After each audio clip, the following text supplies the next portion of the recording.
It's September the 24th, 2025, and you know why you're here, so let's kick this off, right, and introduce the players. Hey, I am Jarazar, a WoW esports aficionado.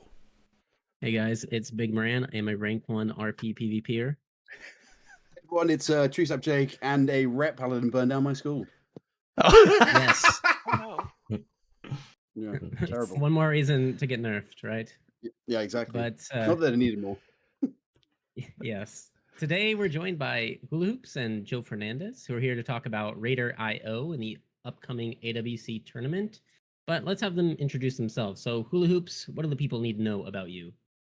Hi everyone, I'm Hula. I'm the general manager of Raider IO, and I'm here basically just to talk about our role and what we do with the Arena World Championship. How we're really proud to be part of the community now and get more out there for PvP. Personally, I'm more of a PvE player, but I did dabble way back when in PvP, so I like to consider myself a washed up PvP player. So you're saying this off screen. I was going to ask though, what was the spec you were playing? What were you doing? I was a Holy Paladin and Disc Priest. Ooh. When I did arena and RBGs. So I was nice. And I had trouble with line of sight, so those were not good specs for me. You know, Yeah. you're in very good company because everyone in this call is a washed up PvPer. So don't worry. Especially Joe. Kidding. Especially Joe. Yeah, I'm a bit of a washed up PvP myself as well compared to my glory days at least, but competed back then, did some commentary, and now I also work for Raider IO doing the highlight reels on their page. Nice. So we're talking, and you're well known, Joe, in just check the latest the latest shuffle memes or whatever. Daily dose of shuffle. Daily dose of shuffle. That's it. Yeah. I have so you're saying like that's usually when you're playing with people you don't know. When you're playing with friends, they're obviously human beings, and you're very more cognizant of that. But when you're watching the AWC, do you like commentary to yourself? Like, oh my god, what an idiot! Why would they bubble then? Or do you do that, or you're like, yeah. It is funny. Like sometimes that actually does happen. It's very rare, though, I will say, because obviously at this level, I feel like they're all playing super well. So of course, usually, and they're much more advanced than me at this point. So if they do something that is kind of out of pocket in my reasonings, then there's probably a good reason for it. But sometimes, obviously, things can happen, and I'm just like, yeah, what are they doing? Like, why are they playing this comp? Usually is the main one, or maybe some strategies. But so sometimes I can question it. It doesn't happen too often though. Sometimes it does. But yeah, it's just funny to see how that can happen sometimes. And again, a lot of it could just be due to nerves or just the kind of tournament setting. Even though it's online, sometimes maybe they are just kind of stumped. I mean, I know a lot of times people war game over and over. They feel like they're comfortable with a matchup and they're winning a matchup, and then all of a sudden come tournament day, and then they can just all of a sudden start losing, and then they're just like, well, what do we do? And so yeah, a lot of things like that can happen, which is also fun to see. I can help answer that a little bit because during the AWC, Joe is in comms with the rest of our coverage team. Oh. And I will sometimes pop in, but there is running commentary within the voice channel that doesn't make itself onto the coverage page that way.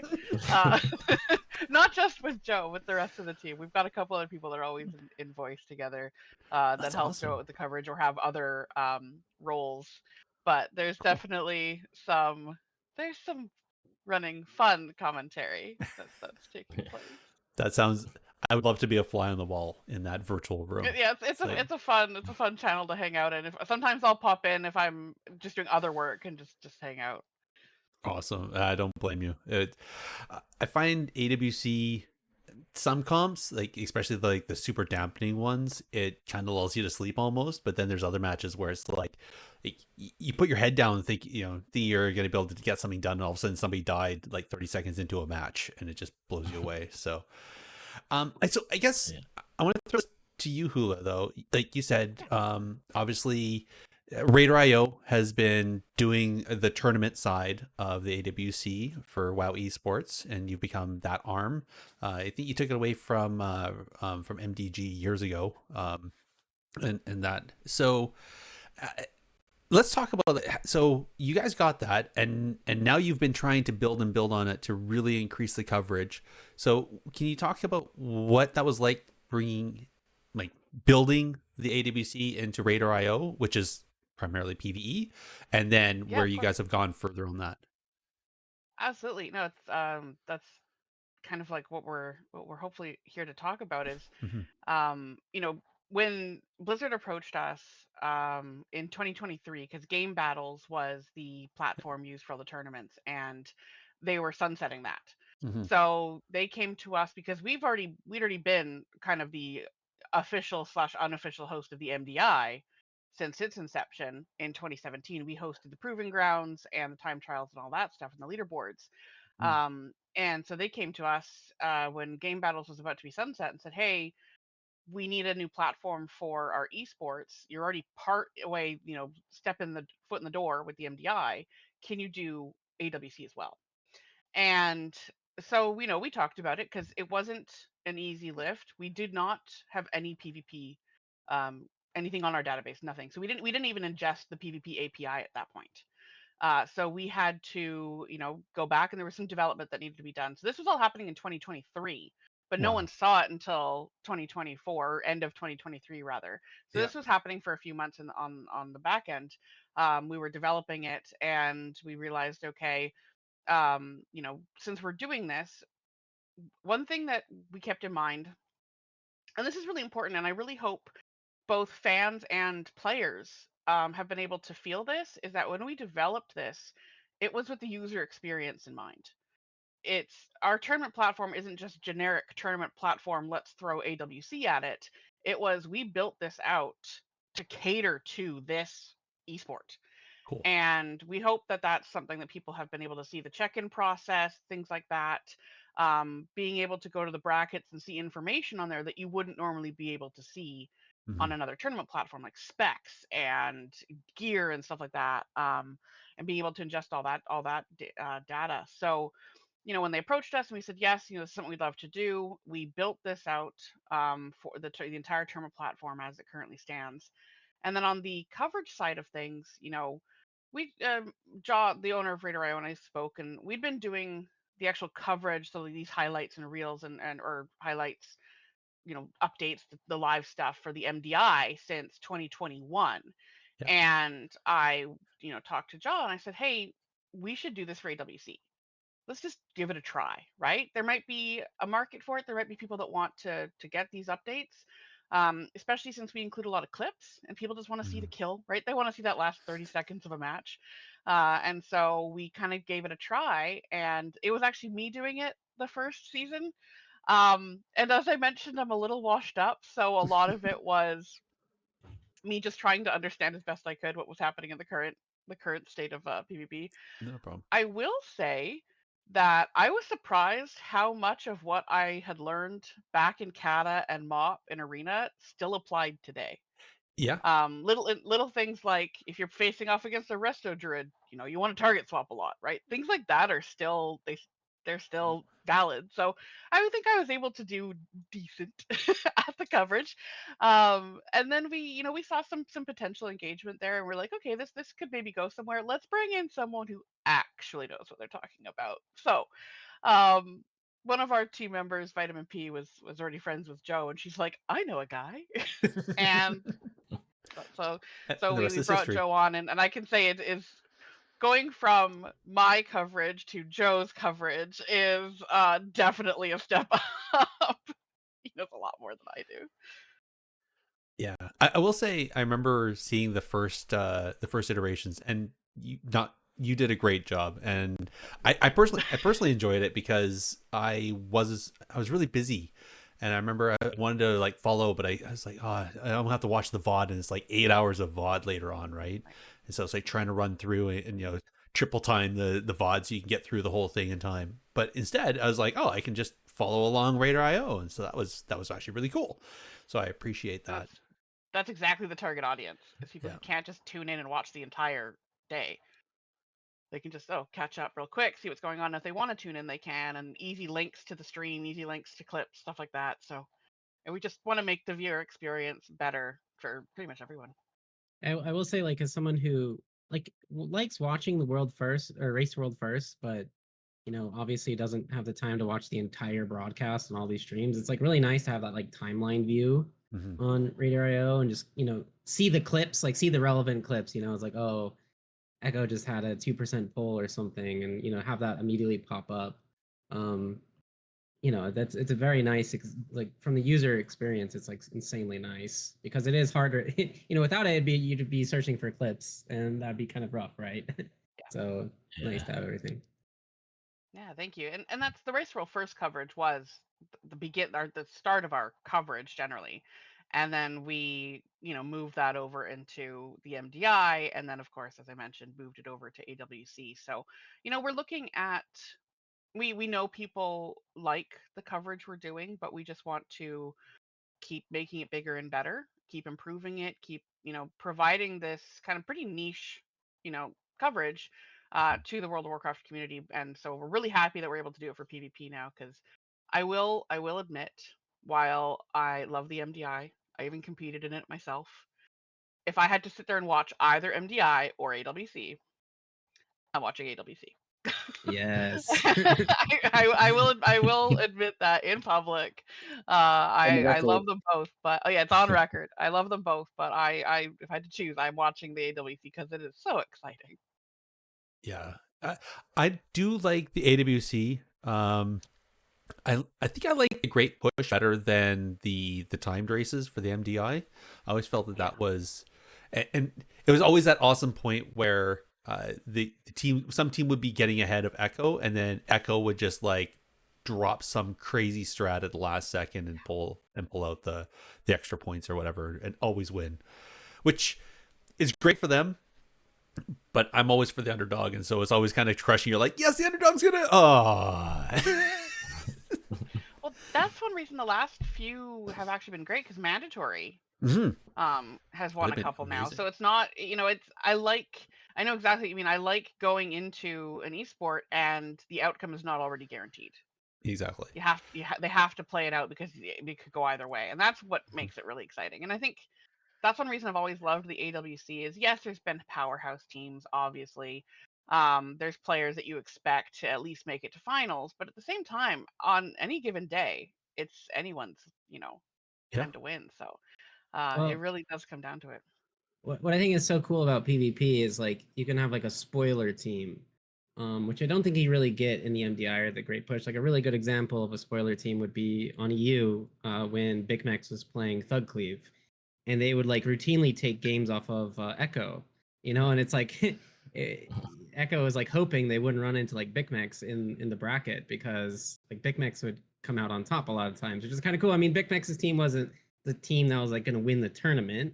I don't know if they ever, maybe they like had like a top 3 finish at some point, but it was always kind of cool. It's like, oh wow, you get this spoiler team who can knock out the big dogs, Yeah. which is always fun to see in PvP. It's funny you mention that because I don't know if you've been watching the EC much, but that's kind of happening exactly right now. Like, Big Max is playing with Swapsy and Borg, and they've been like farming Wes on ladder. Like they, I don't know, recently came up with a strat, and they're just like winning every game. So like, I think it's likely. I think they had like teams before, like they were maybe gonna play with different people, but now obviously that this is happening, I think they're thinking, why not play with each other, right? I mean, if you're beating, like, if you're farming Wes's team, then it's like, a good reason to form a team. So that actually could potentially happen, like this upcoming cup. That would be like just phenomenal. I always find the first cup of a season always has that more chaotic, tumultuous who's going to win. It's cup 3, cup 2. It's been weeks of practice. Everybody knows exactly what they want to, what's the best gear, what's the best strats. They kind of have figured it all out. That said, I mean, we haven't seen any tuning yet, so we may have a little bit of a shock to everybody if there's some tuning that happens between now and the first. we'll see what happens. I'm Hey, not expecting it. I've made a public promise to get Ret Paladins nerfed. Like, we Wait, need, what? we need Do not shut down the Discord again. Come on. If they don't, does that mean we have to blame you, Big? Is that it? Do we have to take to Twitter I guess. to cry you? Is skill caps know. going to lose thousands of of subscribers? Like, what's going to happen? What's the consequence? Our savior Big Moran has failed us. Yeah. Yes. That's it. Well, Day one I'll of Big have Man failing. I'll have my RP guild take me to Nagran Arena and execute me. That'll be the punishment. That sounds insane. That sounds insane. I used to moderate the Paladin Discord, and I'm really glad I stepped down a few months ago because I did not want to be involved in that mess. Let's put it that way. But honestly, that was only on the PvE side. The PvP side, because it was. I remember seeing when somebody said that they shut down the Discord. I was like, "What?" And then I went over there to find out what was going on. And I realized it was on the PvE side. I was like, "You're kidding me." It's the Discord is all. I mean, most of the class Discords are kind of mainline PvE, but there's like a PvP channel, you know. So whatever the PvE rets dictate, they took. Mind you, I know for a fact because the Paladin Discord is all three specs, right? The Holy and Prot are very large parts of it. The Holy and Prot side of things, we're not amused. But they obviously, they apparently got what they wanted. They got the buffs. Well, they got some buffs there was also some nerfs, but not where PvPers would like. So speaking of Ret, like let's really face that elephant in the room. Like Ret obviously has a bunch of utility. It pairs like great with several specs, but it feels like this season's definitely more melee favorable. Do you think we're going to see more melee comps than hybrids or caster cleave, Joe? Yeah, I mean Ret is kind of usually really good at melee cleaves, but typically as well they're kind of mostly like good in getting into other melee cleaves. That being said, I feel like there's quite a few things that they kind of have that's still OP into casters now, and one of them is just basically they have like a 20-yard range like with everything, so it doesn't feel like you're really kiting them if you're away from melee range because they're still like crushing you with their spells like from 20 yards away, so it can be really difficult. You really have to like kite, like get your running boots on and just like either sprint line of sight or just be 40 yards away at all times. And then one thing that I thought was interesting was that there was this PvP talent that everyone was kind of crying about last season called Hallowed Ground, and they removed it from Holy Paladins because it was so OP. Yeah. But Ret Paladins kept it. So that's like, I've always questioned that. I've been like, why did they get rid of it for Holy Paladins, but why do Ret Paladins have it? Like, and it just, it's very oppressive because every time I face a Ret Paladin with that talent, they're just immune to snares in Consecrate, and then they have freedom as well. It feels like I'm wasting my time snaring them. I'm just like, why am I doing this? I like every time they just get rid of it, I can never snare them, and it just feels like I can never slow them down. And I feel like that's maybe one reason why Ret Paladin just feels so good, even into casters, because of that range and just being unsnareable the whole game. Yeah. Well, but I feel like that is the answer that the devs had to everybody complaining that it was a wheelchair race, right? Or a wheelchair spec. Like between DKs and paladins, it was like who's the faster wheelchair. But now Ret obviously doesn't have that because, like you said, between Hallowed Ground and 20-yard range on their melee cast. Yeah, exactly. They're melee. Yeah, they're the first casted melee. Next is Devour. Yeah.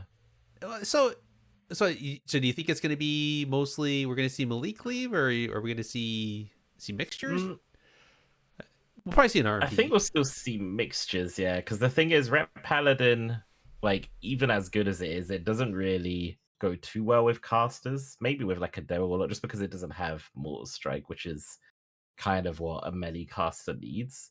So I still think there'll be other comps. Like there'll definitely be, I think like Ret Warrior and DH Ret are probably the most powerful Ret melee cleave versions that I've seen on the ladder.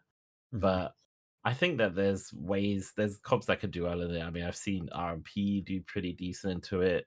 Some mage lock healers like do well into it. And well, I think the comp Big Macs have been playing like their Ellie Shaman, Holy Paladin, Hunter, like they've been doing pretty well against them as well. So I don't think it's gonna be too one-dimensional with the comps. I still think we're gonna see a bit of variety of the comps that I've mentioned, at least on EU. I know EU and NA typically have different metas because of just how the top players are in different classes. So it will be interesting to contrast that, but that's kind of what I've seen on EU at least. Very Yeah, cool. I was going to ask you about Ellie Survival Hunter because weirdly enough, I've actually been playing it for a few weeks now. And then my teammate turned around to me and said, "Oh, dude, you know Big Max is literally playing our comp that we play." And I was like, "Great, what's been the issue? Like, we haven't been playing with the Holy Paladin." So, I mean, out of curiosity, I mean, this is a slightly more specified one. Totally not biased to the fact that I want to know, Joe. But do you think that kind of what makes that comp so kind of dangerous that it's kind of able to be even Echo on their sort of their favored comp?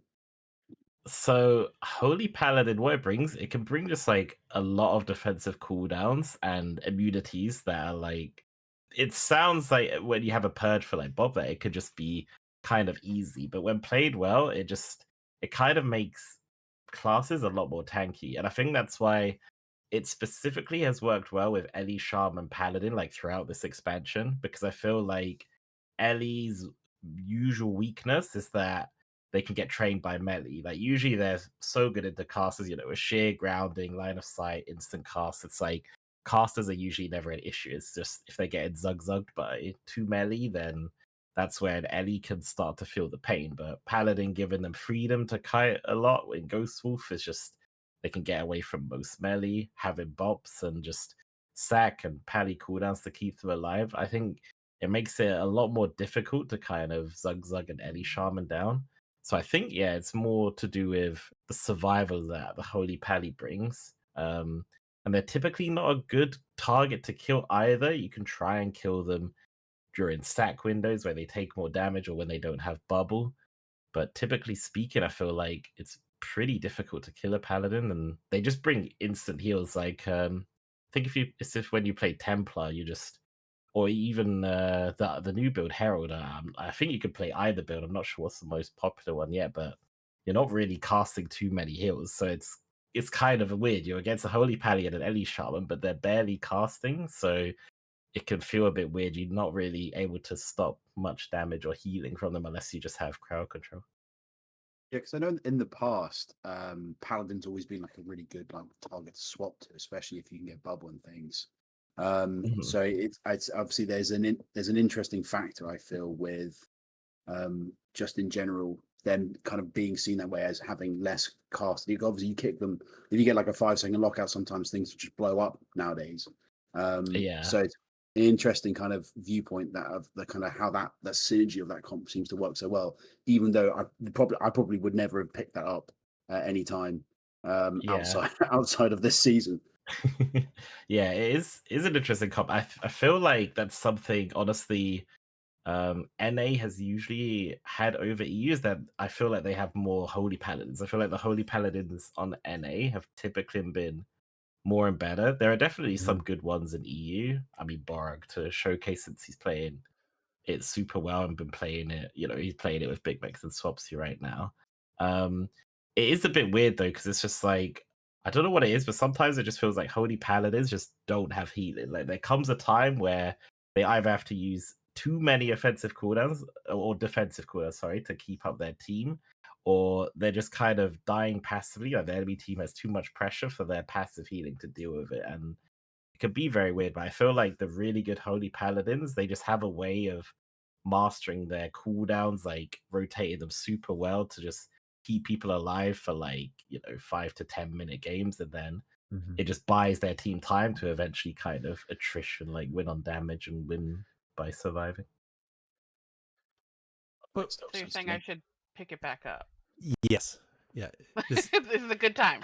This is a good time for me. this Okay. is your second win. This is your second win arc there, Hula. This is my comeback. Your comeback moment. Yeah. Yeah, you'll see me in the AWC next cup. There we go. Yeah. Look forward. Can That's be. a- Yeah. No, You can be, can't actually, you? no. Yeah, I'm not allowed. well, I'm not allowed to compete Oh dear. officially. So, Yeah, dear.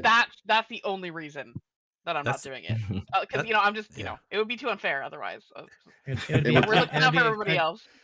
It'd be a clean sweep, throughout the bracket. Yeah, It'd be exactly. not even close. We got to maintain the integrity of the competition. So I will sit back, and it's also why I'm not in the MDI anymore. It would just be too unfair. Well, Mostly because I learned the dungeons and affixes ahead of time, so that would be definitely unfair. that would definitely be. Yeah. We actually need their Hulas to quit the Radar IO, and then you can go for the trifecta and do the Race to World first, the MDI championship, and the AWC championship. Maybe 20 years ago. All right. When I say washed up, I also Same. mean old. Yeah, no. I'm right there with you. I'm right there with you. Yeah, maybe 20 years ago. Not certainly not anymore. Too But, funny. I mean, yeah, I just raid like heroic casual AOTC now. Well, actually, my guild got AOTC last night. Oh, congratulations! Oh, Shout nice. out Dayglow. So we got that finally. Dimensions went down. Very. I know this is a PvP podcast, but Metaforge Omega is super fun. I don't know if Really? you guys are raiding at all, but that raid is fun. No. Really great boss design. I rated last year, but this year I switched back over to doing mainly PvP. I only have enough time in the week to do one or the other, and I really miss Yeah. PvP, so switched back to trying to get that. And then I should have done it the other way. This raid's way more fun. Undermine was really fun though. Like I really enjoyed Yeah, that. Undermine wasn't bad. Yeah, it was good. I liked Undermine. And back to PvP. So Yeah, sorry. no worries. to Don't be derail sorry. things there. Don't be. Yeah, we just got a lot. That's the thing. That this game is for everybody. You got PvP battles, you got RP battles, you got PvP, PvE, world Pet PvP. battles? Yeah. Seriously. I'm There's not a there's pet battle tournaments. It's like There are. Yeah. yeah, it's amazing. It's amazing. Back to AWC though. We talked a lot about paladins, obviously between Ret and Holy. Holy does have its strengths. But I was kind of the impression that Resto Shaman was definitely on the higher, like that's like super S tier, right? So are we gonna just see Yeah. are we gonna see 1, 2, 8 shamans, or are we gonna see a mixture between, because Holy Priest is also strong, I think. Disc, Yeah. I think Disc has that problem with short period of time before they run out of juice though. But anyway, sorry, I'll stop talking. Go Joe. No worries. No, yeah, you are right. Like, I mean, I don't think it will be a one-sided affair of the healers, but Resto Shamans have their place. Holy Priests do. Voidweaver Disc is an interesting one because it's kind of like they are, if they can just sit back, free cast, and not be interrupted, they are actually the best healer in the game because, and even for longevity, it's actually the opposite. They'll be super mana efficient because they're just healing with Atonement throughout the whole game, and all their damage spells just don't really cost any mana. So, in that sense, they are actually the most OP healer, and a lot of people have been, like, we basically have been crying about the meta a little bit because Fistweaver was so oppressive with healing in 2v2 specifically, and now it just feels like they got rid of one and replaced it with another, with Disc Voidweaver being like very oppressive in 2s. But yeah, in 3s, the problem is that people are just playing around it a lot. They either crowd control them heavily or interrupt their casts a lot, even line of sight in them heavily just to make sure that they can't get their pressure off, because the main issue with Voidweaver Disc is if you're not healing with Atonement, then you're not healing at all. Like, your heals, you can do good power shields with penance, but then that's it. Like, you won't be able to just sit there, flash heal, and do your natural healing rotation that you would think. It's just like their heals just completely go down the gutters. So that's basically the secret of Voidweaver, which, against certain comps, again, which is where I think like hunters and mages, like these kind of CC comps can shine, because if they just get heavy CC on a Disc Priest, they drop a DPS low, it's very hard for a Void Weaver to kind of pick themselves back up. Like, all of their cooldowns are damage reduction, like, well, most of them, and it's just very hard for them to like heal them back up unless they cast a lot. So I Okay. think for that reason, a lot of people are playing Holy Priest to kind of just where it's basically the opposite. They won't have any damage. Yeah.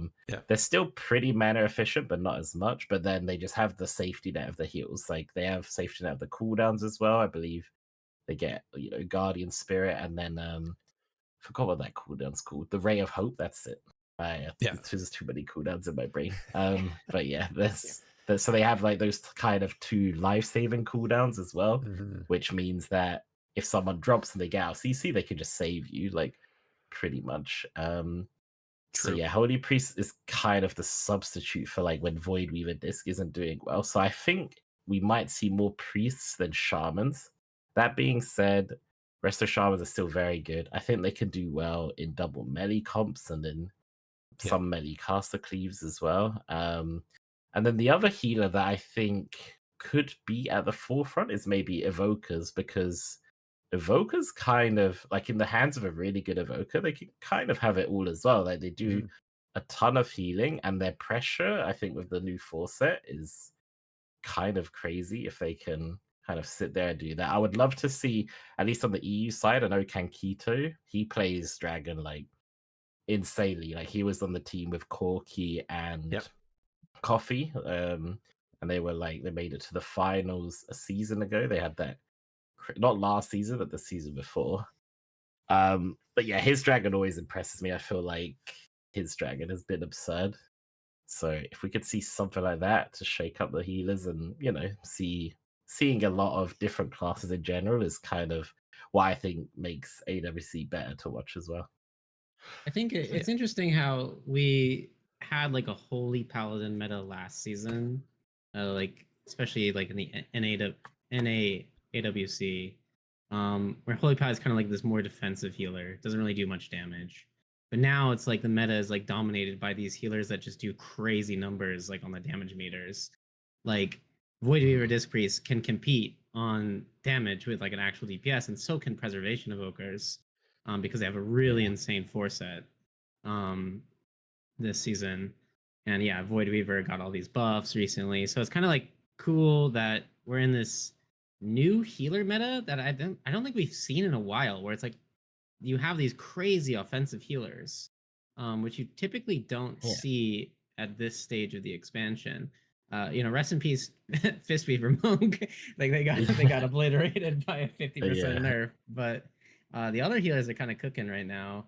I mean, I know that we haven't mentioned Resto Druid. My main. I think Dex might make an appearance on EU for the AWC. I'm not sure, but yeah, I think Resto Druid right now, it's not the best healer, but it has pretty good comps, right? Like you have LEDH as Resto Druid, which is that seems like a pretty stable comp to bring to a tournament. I don't think we're going to see Resto though, because I don't think they have last season's tier set on the vendors on TR. Okay, I can go on a whole rant about like that is some weird stuff. Like I don't know. Like Danny Carey is like some wizard, who lives in a cave. I don't know how like what he's doing. Like, but yeah, I think even if you're using this season's tier set, Resto Druid is okay. It just like needs a pretty good comp, I think. It's not as dominant as it's been in previous iterations of the game, with all these offensive healers. So yeah, well, it feels like. Sorry, Sorry, you go. No, you're the I expert. I was just gonna say, like, I feel like Druid. This expansion, I felt it more than any other expansion, where it's like, I feel like your strength in an arena game. This includes like Boomkin and Feral as well. Like, is your ability to cyclone. It's like if you can fake everyone and just cyclone everything, then like you're golden. Like all of a sudden, you have all this crowd control, and you can create setups, and you can find win conditions, or you can just like survive a lot easier, right? You can just cyclone their whole setup and they don't do anything. So, but then teams have become really good at denying that. And then also things like Shaman that can grounding tome if they activate Precock, or Warriors can reflect. I feel like if you can't get a lot of cyclones, then usually it's rough, but maybe Resto Druid, like you said, is a bit easier for that because you may not need to look for cyclones too much, but I feel like that is kind of the case. Like it feels like if you don't get a cyclone the whole game, then you might as well bring another healer, like you say, that could just do damage instead. Whenever we would watch CD's team, we was always like, okay, how many cyclones is Sam gonna get? Oh, 8,000? Okay. It felt like I think that was one of the things that impresses me about Sam the most is it feels like he's just casting Cyclone over and over and over again, and yet he's still doing a lot of damage at the same time. So somehow he's able to do Yeah. both of these things, but and it was always an interesting thing because I was like, I know what I'm watching, and I've come from a healer perspective, and Holy Paladins, yes, I would come in and try to Hodge or Wrap and stuff like that, but I'm just like, if I had to sit there and spam my CC, that would be Oh, yeah. so boring. It's kind of interesting because like the two specs that have insane synergy are Preservation Evoker and Balanced Druid, and the Boomkin is just there so the Pres Evoker doesn't get kicked. Like Yep. the Boomkin just stands still casting clones. It gets kicked. Okay, it doesn't matter because now the Evoker gets to cast. And Evoker is this weird healer where, like, it does the most insane HPS in the game if it's allowed to just like stand there and heal. Like there's no other healer that can come close to its healing output, or like damage, like sustained damage output. Maybe like Void Reaver, Disc Priest, but it has that weird synergy. Like the Boomkin is just like a pinata. Like it gets bullied all game. It's like gets hit, and then the Pres Evoker is just like blasting in the background. And we've kind of seen this like theme with specifically evokers in this expansion. Like they typically like to pair up with things that can just like soak kicks for them. Because if something else is getting kicked, the evoker is just like owning. Like the evoker is like a god tier class. So it's once they get CC'd and they can't heal, then they become bad. But if you have Sam Am there, just spam getting kicked on clone or just landing clones. It's so good. Like that preservation evoker is insane. Oh, yeah. And CD does play a pretty good Pres.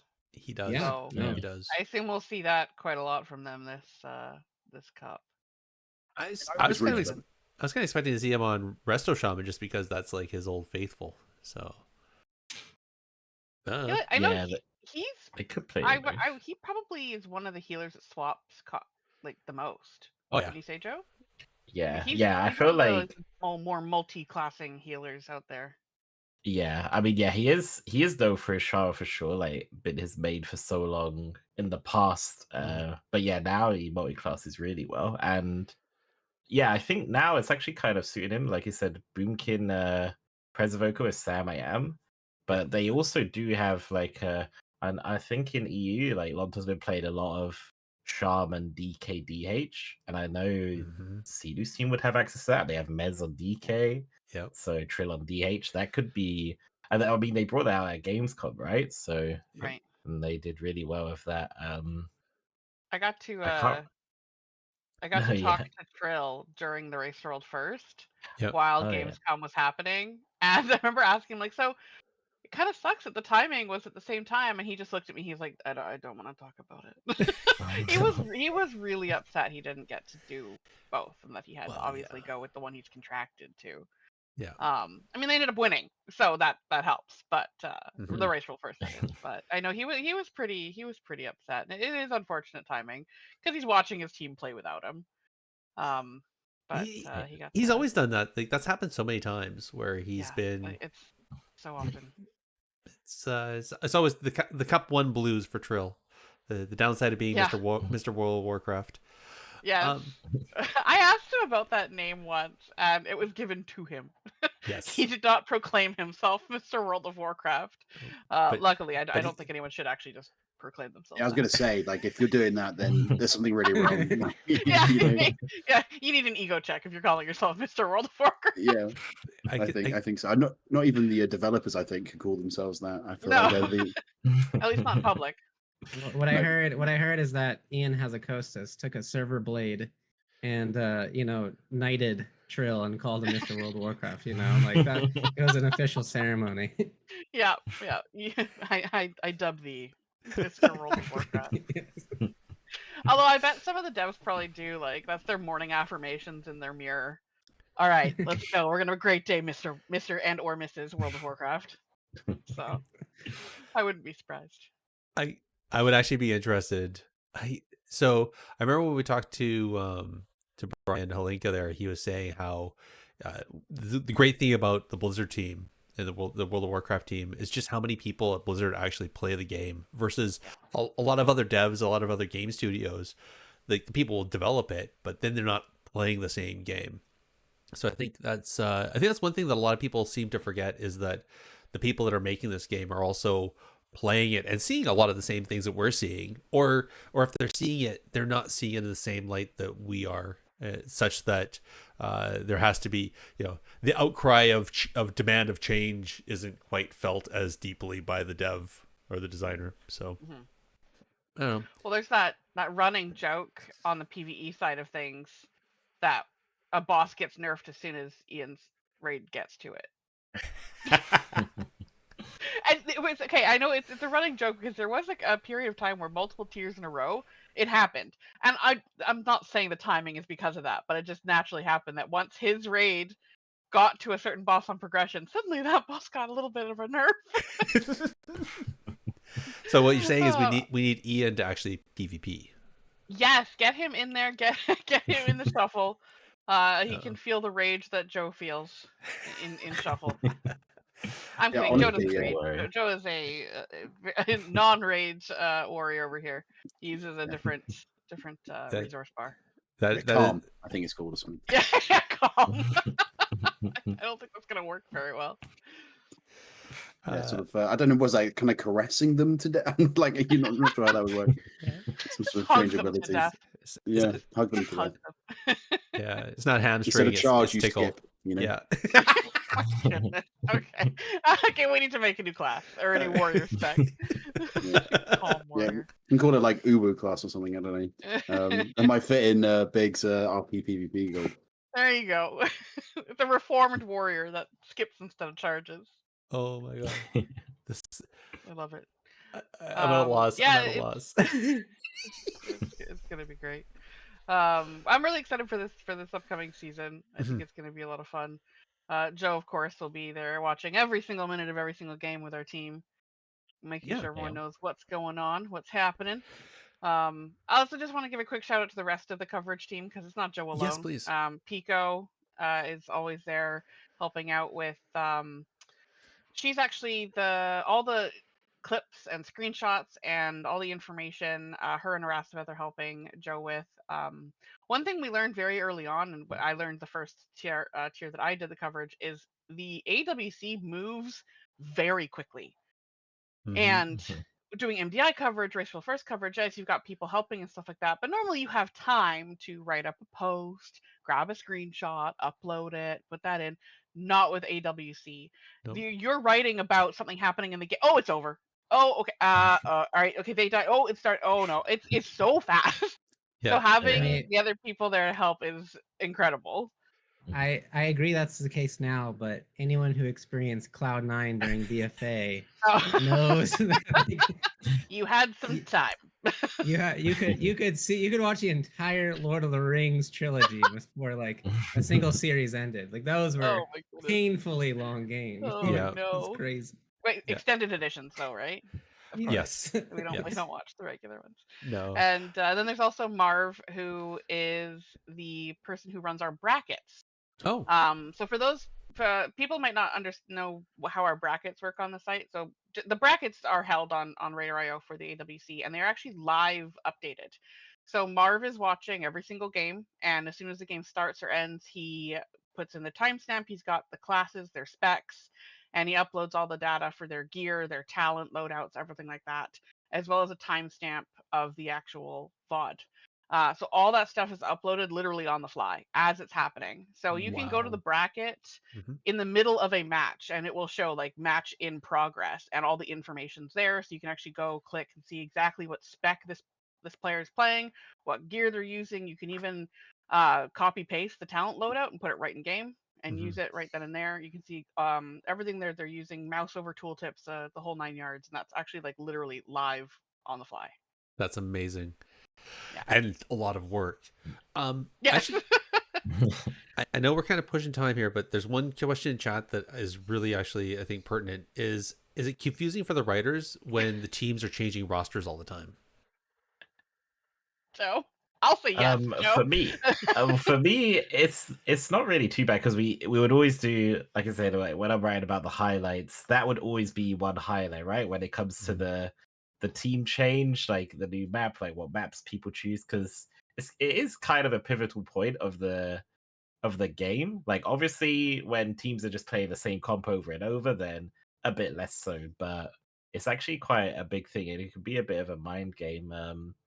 From what I've learned, like when they're choosing certain maps, that could maybe make them change comps. But yeah, it's not really too confusing for me. I mean, they're just gonna either change comps. It comes up on the site, and then I see, oh, they're bringing in this comp, and then I kind of just visualize what would be the reason. And obviously, most of the time, it's kind of their counter comp pick. So maybe they just, they have a counter comp Yeah. in the back of their hand, and they could just win with this or have a much easier time to win. Other times, it could just be, say, I know Echo do this a lot. I know that ZPie has been popular, where they kind of use the map pick against the enemy team. So, for instance, they'll pick, say, I don't know, ZPie's been playing a melee cleave, and then the enemy team would have to pick a map. They go to Tolvir, and then they swap a comp, and then you're just thinking, oh, well, they just won, right? But now they're changing comp, but the reason is just because of the map pick. So they just see Tolvir on, they know, oh, if we play a melee cleave here into a wizard cleave, then it's not going to look well. So we'll just lock in a wizard cleave. They can't really lock in their counter comp that they wanted to play now because they'll be on a bad map. So it's pretty straightforward for me. Like, it's just interesting to see when it happens, because obviously most of the time I can get a good visual of why they would swap a comp, but then sometimes they just swap a comp, and again I'm just like, oh, like this is interesting, and then I like to see how that plays out, because even I don't know, I'm just like thinking, oh, I never would expect this comp for them. Even sometimes you see it from the casters as well, like they're just like, oh, like they're picking this comp. So that could be the confusing part of it, but at the end of the time, like, these players, they've war gamed a lot. We're only seeing a fraction of them playing compared to how much they've actually played and practiced. So they won't just really pick a comp for a random reason. I feel like 99% of the time they've came in prepared. They know what comps they want to play beforehand. And then that 1% of the time where, again, maybe just on the day they're not feeling it, and they're just like, okay, we have to throw a curveball. Let's just go with this. Or when their healer gets banned. Oh, yeah. Oh, okay. I gotta say, those games were ridiculous, but they were fun to watch. They were. I know exactly what you're talking about. I think I misspoke a little bit though. The question was more, I think, when the team changes rosters. So like when players hop teams. Oh, right. So like obviously Echo, now Dire Wolves. I think Welcome to the Zhang. Those are some pretty solid. The Move. Well, now they disbanded, but there's some pretty solid teams there. But then there's other teams where people were like each cup there were a different team name, right? So yeah, sorry, you go. I was gonna say there's also this like tendency of some of these teams to like kind of keep their roster a secret. Like there's some of these players don't want anyone else to know who's on their roster, which is I think it's kind of funny. But yeah, it's some of the information is a bit obscured until the last minute, right? True. Yeah, as a writer, like, I think the confusion isn't too bad with me because I kind of know beforehand, like, but that's just my own thing. Like, I love looking at who's signing up, like which new teams we have, because usually there's a lot of changes, right? Like, typically teams that are winning or doing as well as they would like, they're kind of staying with the same rosters, but you see a lot of rosters happening all the time. A lot of roster comps, so roster changes. So I see that before of time. I have, like, before the tournaments kind of start, see that in the group stages as well, like before it's broadcasted, like which teams are doing well and qualify and what they've kind of been playing. So for me, it's not confusing, but I can see as a viewer, like especially if you only watch the weekend games, how it could be confusing. Like all of a sudden you see players that used to fight each other and are with each other, or players are just not together anymore. I feel like that could be confusing at first, and it can be hard to kind of keep seeing how it's going unless you're actively watching. And Yeah. again, yeah, especially with all the team names changes and stuff like that, it Change can be a bit dynamics confusing as a so viewer. much. Yeah. The unfortunately, because the way we set up our system, we did it a little different than game battles because we wanted historical data on the Yeah. site. So we want it so when you go to a team, you can see everything they've done before. Yeah. And teams weren't really used to that, so they would just, and we also created the registration system so that you, once you have a team created, it's its own entity on the website. It's not just only tied to like the one event. Yeah. So you can take that team and sign up for another one. And that was kind of always the goal, that they just use the same team entity and just keep registering. Well, the teams didn't realize that right away. We kind of had to teach them that. So they would just make a brand new team.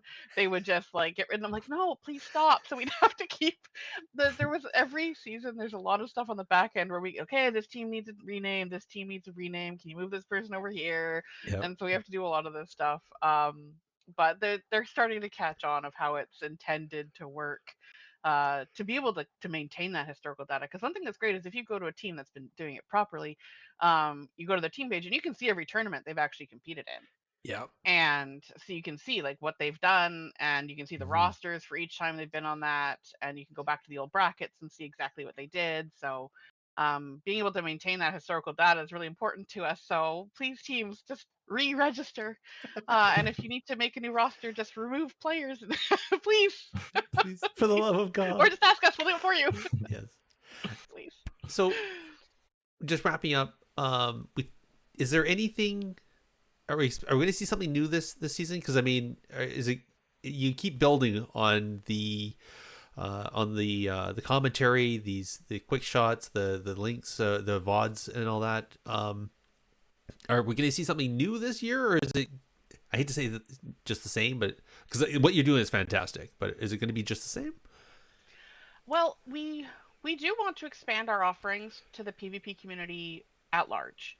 And that means more stuff on the website generally for PvP across the board. Cool. And that this is actually a great opportunity. This is my question to you guys as well as the PvP community itself. What would you like to be available? Obviously we don't want to put a bunch of time and resources into something that people don't care about. Mhm. So let's put this, hop over into Twitter, just give us an @RaiderIO_wow. Let us know what you'd like to see. We would love to know, do you want bracket information? Do you want ladders? Do you want PvP scores on character profiles? Do you want to see PvP loadouts? What exactly they're using in a certain arena with a certain comp, that kind of information. We have the insights and standings, which is kind of like our stats page, but it's only for AWC. So Mhm. maybe we do something for the entire ladder on live, things like that. So we'd love to get feedback on what you guys would like to see. Ooh, that's a challenge. All right. Wait, I have an answer to that question, Yes. actually. Is it everything? So I used to love when the AWC would put those little player profiles on screen and be like, Chanimal win rate, it's like 77%, interrupt rate like 58%. Like that sort of stuff was pretty cool. I like specifically the interrupt rate was always pretty interesting. Like that sort of stuff I think is seeing that like player data is always really cool. But I think that would be something that you'd need to probably coordinate with Blizzard on, because I think they track Yeah. that. It'd be hard unless you have the combat log to track that yourself, unless you're We sitting there and we counting do. kicks.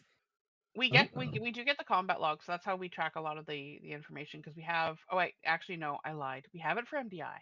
Because we have the observers on the MDI run the Radar.io client, the app, so we get live tracked combat data. We don't do it for PvP because the PvP observer app/client that they use is different from MDI.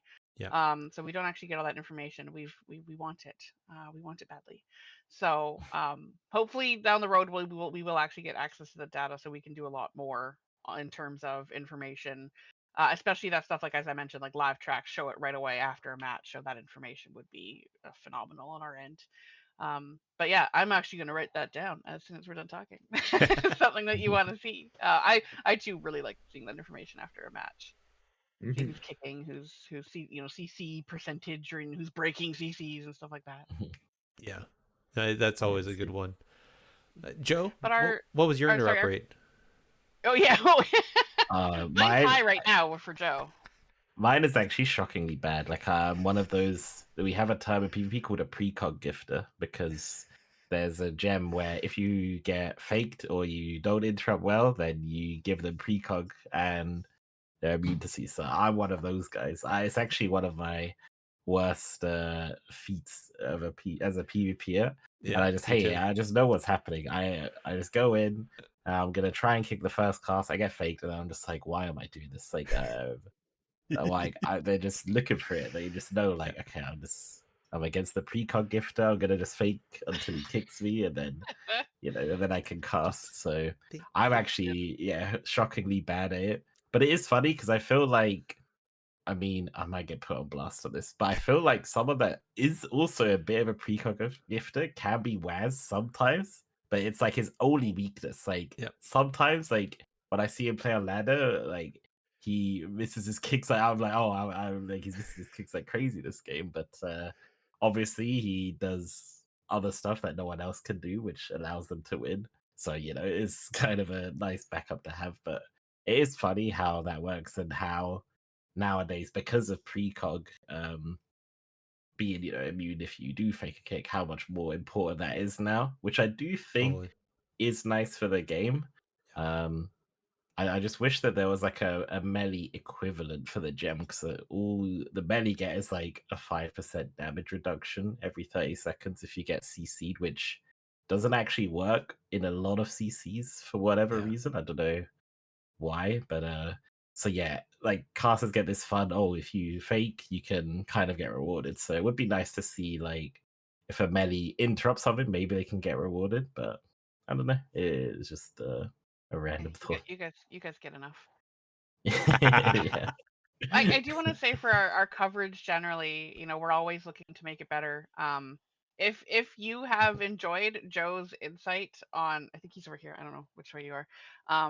If you've been like, I mean, I gotta say, bringing Joe on to be the person doing the coverage, it's basically asking him these questions as the entire event's going on, and you get this insight, you get this experience and this knowledge telling you what's happening on the fly in the games, and he adds his analysis to it, his thoughts and stuff like that behind what we're seeing. So if you like listening to this guy talk, or his experience and his information and his knowledge, definitely check out the coverage on Raider.io, because he's the guy. It's him.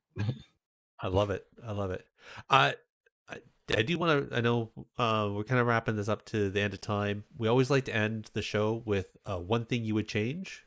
So generally we keen to keep it just PvP-ish, but since we've been talking all about our AWC, let's do what's the one thing you would change about AWC? I want to throw it to Jake first, actually, because he's been super quiet. Yeah, I've been waiting for a moment to jump in. I don't want to cause too much. I mean, you can only have like one British voice at one time, right? Because otherwise, the world explodes, right? One thing I changed at AWC. It's so difficult because I feel like it's such a poignant question that we've kind of touched on a bit. I'm going to probably steal Big's answer on this one, because I think the player profiles for me also was fantastic. So if I was to change one thing about it, actually, no, I'm going to lie. I'm going to completely scrap that one. The one thing I would change is I would like to see bans for specific comps. Oh, that's the thing I'd love to see. Like, right. if you, let's say if Waz's team comes in with RMP, the losing team gets to choose to ban a comp or something along those lines. Okay. I would like to see. That'd be quite cool. I find that more interesting sometimes. I like it. Yeah. Joe, you seemed like you had one on the tip of your tongue. I did, because I think it's been there for a while, and or maybe more a general thing. And I don't know. I've grown skeptical that it would happen, but I would love to just see more LAN events. I feel like AWC LAN events. They're like, I mean, I'm fortunate enough to have been playing through them and seeing them in like unfold, and it's just so fun. Like, there's nothing better as a player to experience a LAN event. Obviously, the only thing that really sucks is just if you know, obviously when you're trying, you put in months of practice, like pretty much a full-time job playing, and then when you lose, like obviously that, you know, the sting of that really hurts. But outside of that, the LAN events are just so fun. It's so nice Yeah. to see players just in real life playing and seeing it on the screen as well, even on Twitch, like when you're at home as a viewer, seeing them come into this event playing it out. I feel like it's just so hype. Like, it's hype as it is, you know, just watching it at home. It's like even more hype seeing it at a LAN event, in my opinion. I totally agree. I mean, Agreed. the first one I went to, the first BlizzCon, I threw my voice out and I couldn't speak for almost a week afterwards. All right. Big. How about you? I don't know if I've given this answer before, but I'd like to see more solo shuffle tournaments in the AWC. You know, I think it was kind of cool that with the MDI, you know, you had the MDI and Great Push. I think it's only in the Great Push now. Yeah.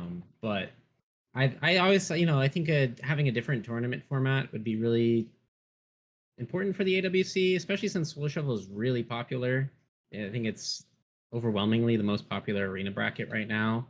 And I think the two or three solo shuffle tournaments Blizzard has done have been like really entertaining. And also, I think the cool thing about solo shuffle is you get kind of, you know, you're not necessarily rooting for a team, you're rooting for a player, which is, I think, kind of in some ways more fun than rooting for a team. So yeah, more official solo shuffle tournaments is what I'd like to see. I like it. Yeah.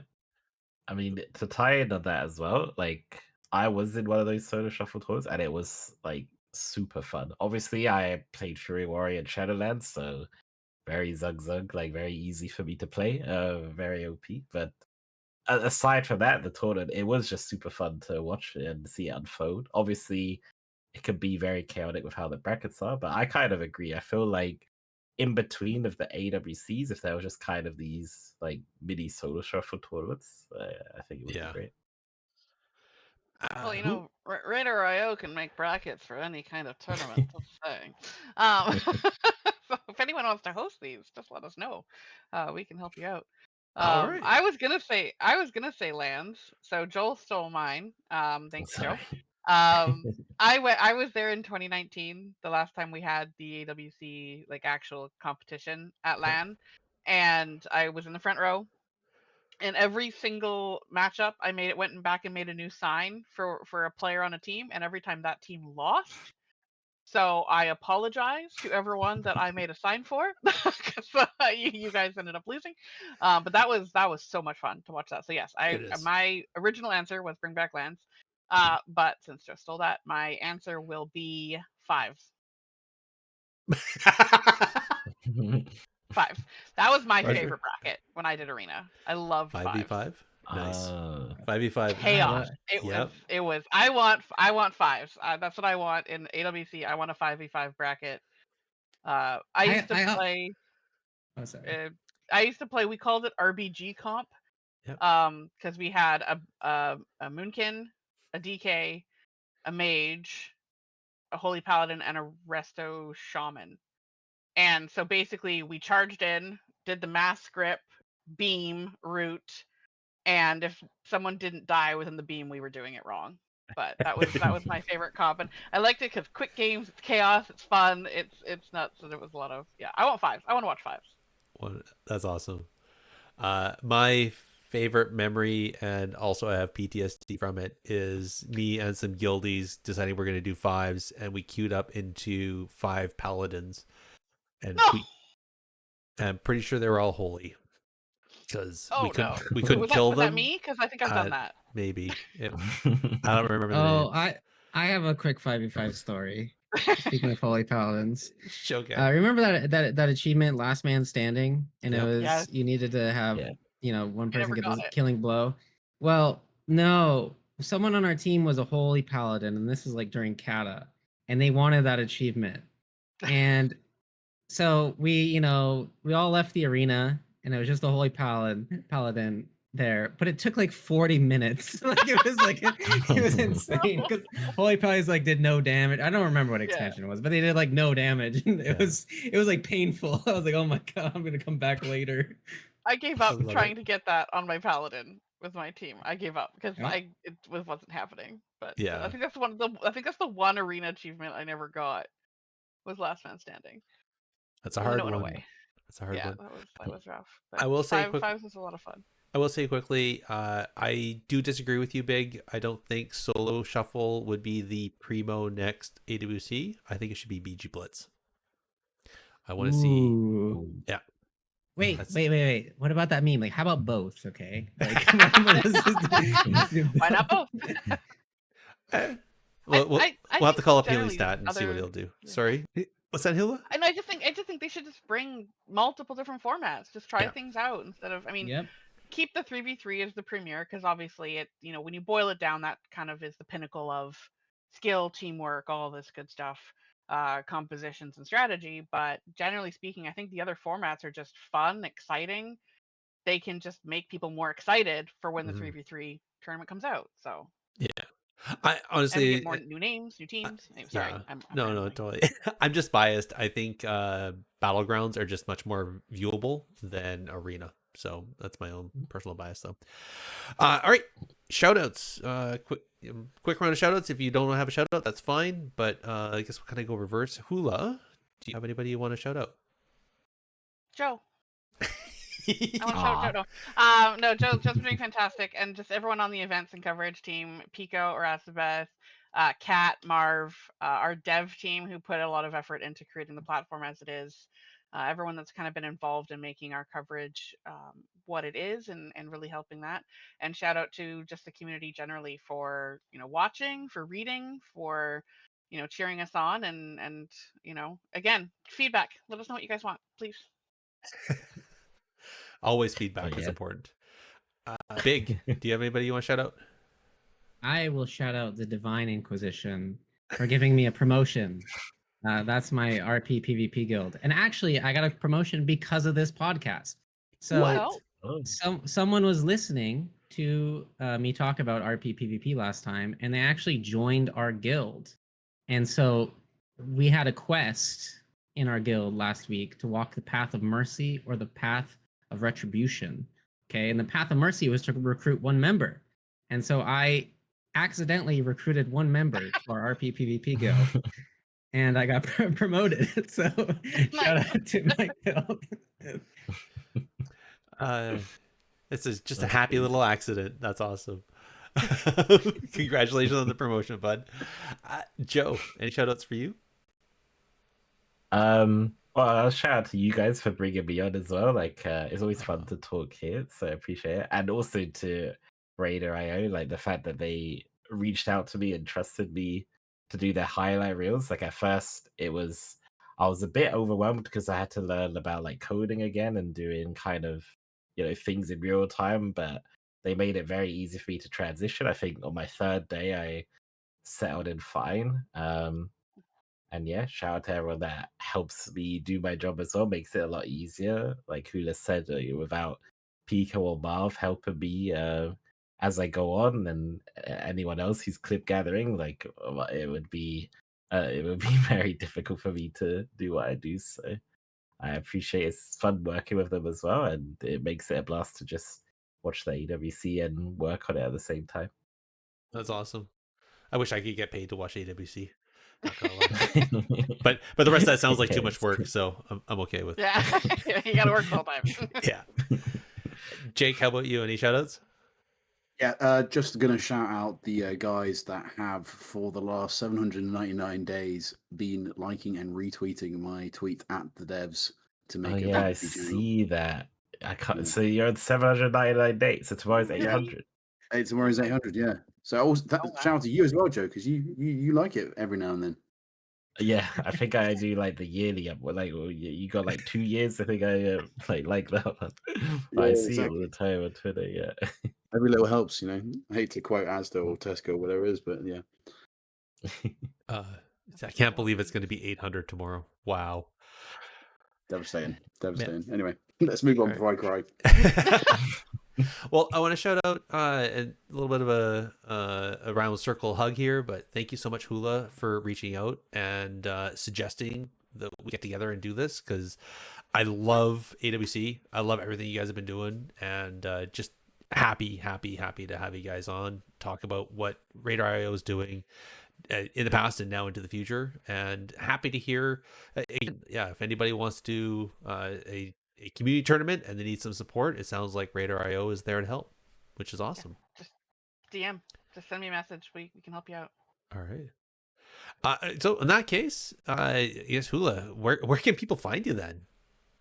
At Radar.io. I don't really do my own content much anymore. My Twitter is at Hula with a Y, because at Hula Hoops was taken.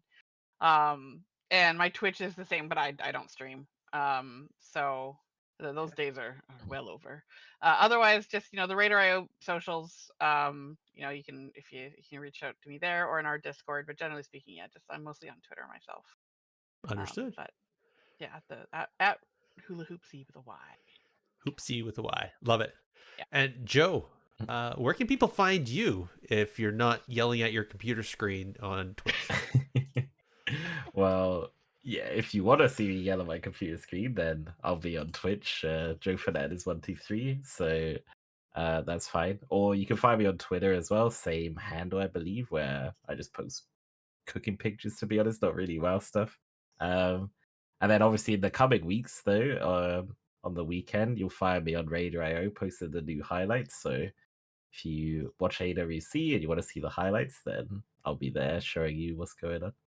Yeah. Awesome. Oh, and those you can find those, by the way, at rio.gg/AWC highlights. And AWC is all caps, and it is case sensitive. So rio.gg/AWC highlights, or you can just go to radar.io/tournaments and navigate through the event page to get there. Good. Thank you so much. And I know I'll be definitely perusing the highlights, because not gonna lie, AWC is a little too fast for me to track sometimes, so I need to go back and see. Oh, that's what they did. Thanks, Joe. But No worries.